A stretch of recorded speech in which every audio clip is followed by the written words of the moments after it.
Oke, ketemu lagi dengan saya Pak Guru Ardi. Hari ini kita bertemu di part 2. Hari ini kita belajar tentang fungsi-fungsi daripada komponen jangka sorong.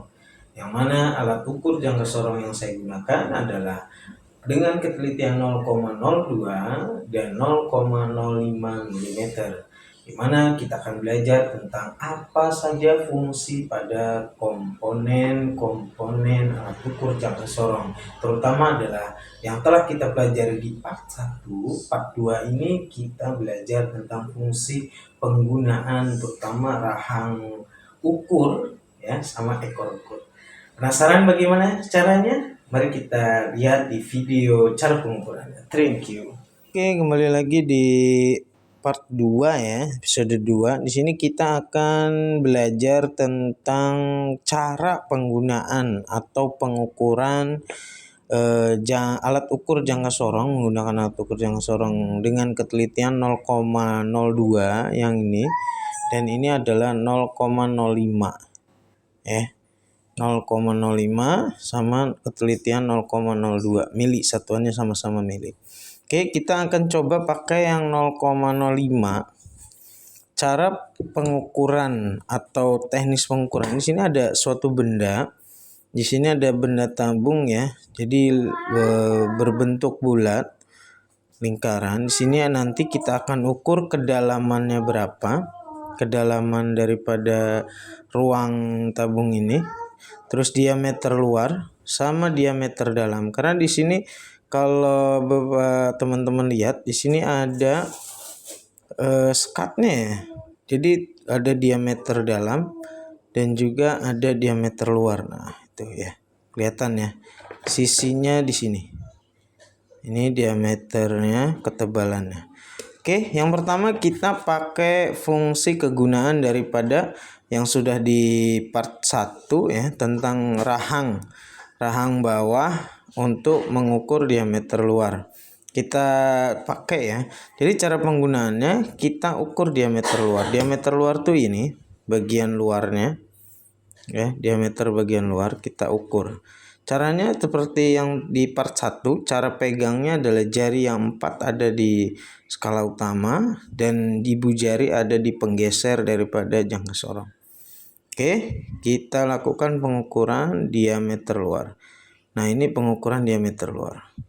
Nah, saat sudah tertekan dan mentok, ingat kuncinya harus terkunci. Ini diameter pengukuran diameter luar. Nah, lihat. Sudah rata semua, baru kita kunci ya, teman-teman. Kunci searah jarum jam supaya tidak berubah. Nah, setelah sudah, baru kita lihat. Nah, berapa ukurannya? Kita patokannya ada di skala nonius yang 0. Nah, untuk cara mengetahui nilai dan pengukurannya nanti kita bahas di part 3. Hari ini part 2 kita sama-sama belajar tentang cara penggunaan daripada pengukuran saja. Untuk pengukuran nilai atau angkanya nanti kita belajar di part 3. Part 3 ya. Kita akan belajar tentang bagaimana cara mengukurnya. Ya, kita di part 2 ini bahas tentang cara penggunaan rahang atas, bawah dan juga ekor. Yang mana rahang bawah untuk belajar mengetahui nilai angka diameter luar. Contohnya seperti ini ya. Nah, kalau sudah nanti kita baca. Sudah terkunci baru kita baca. Nilainya berapa. Oke. Selanjutnya, ingat ya teman-teman, ini adalah cara pengukuran diameter luar. Harus tegak lurus ya teman-teman. Harus tegak lurus, tidak ada space sedikit pun antara rahang dengan benda kerja. Kalau ada space atau hal seperti ini, saya contohkan, ini adalah kegagalan. Biasanya seperti ini ya. Nah, tuh. Ini adalah ada space daripada pengukuran. Biasanya karena tidaknya tegak lurus. Ya, ada space tuh.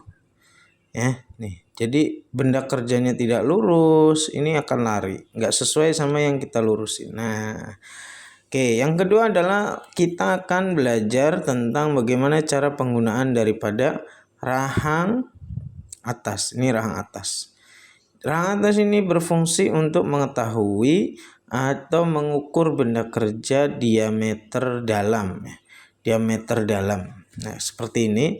Ini kan tadi kita sudah ukur diameter luar. Cara pengukuran diameter luar, kita diameter dalam. Kalau diameter dalam, kita rahangnya ini dimasukkan ke dalam diameter sini. Lalu kita geser.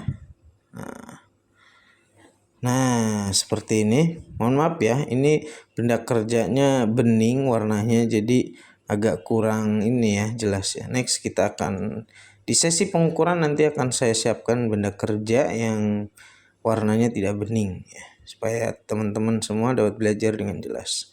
Oke, ini saat pengukuran teman-teman nggak boleh miring ya. Gak boleh miring, gak boleh juga, karena bukan apa-apa, karena nanti hasilnya tidak bisa ditemukan dengan tepat. Jadi begini, nah saat sudah tegak lurus jangan lupa dikunci. Dikuncinya searah jarum jam. Setelah dikunci, kita lepas baru kita baca. Nah, berapa ukuran diameter daripada diameter dalam. Oke, kita ulangi lagi caranya. Caranya kita masukkan rahangnya. Kita geser rahang gesernya sampai tegak lurus, tidak ada sela-sela di luar dari pengukuran. Setelah sudah, baru kita kunci. Lalu kita baca nilainya di sini. Oke, paham ya teman-teman semua ya? Ini adalah cara penggunaan daripada rahang ukur atas untuk mengukur diameter kedalaman. Oke, diameter dalam. Untuk teman-teman selanjutnya adalah di sini ada ekor. Ekor ini, nah ini ekor ini fungsinya untuk mengukur kedalaman suatu benda. Jadi nanti cara pengukurannya adalah kita masukkan ekor ini ke dalam tabung ini ya. Nah, kita masukkan sampai mentok ya, sampai mentok tuh. Sampai mentok baru digeser nih rahang gesernya. Nah, setelah ini kedalamannya mentok nih, saya ulangi lagi. Ini mentok kedalamannya, kita geser. Nah, kita geser, ini mentok. Tuh. Bawah mentok, atas mentok. Baru kalau sudah kita kunci. Tuh, kita kunci, baru kita baca. Nilainya ada di sini. Nilainya ada di sini. Nilainya ada di sini. Sekali lagi kita ulangi, kita kendurkan lagi ininya. Baru kita geser ke atas. Nah, ini kita geser ke bawah nih, gesernya. Nah, kita mentokin lagi nih sampai mentok nih ya. Nih, setelah sudah mentok, yang atasnya juga dimentokin lagi. Nah, baru kita kunci. Kita baca berapa ukuran. Oke teman-teman, itu saja untuk part 2 ya, tentang penggunaan rahang atas, bawah, dan ekor pada alat ukur jangka sorong manual dengan ketelitian 0,05 mm.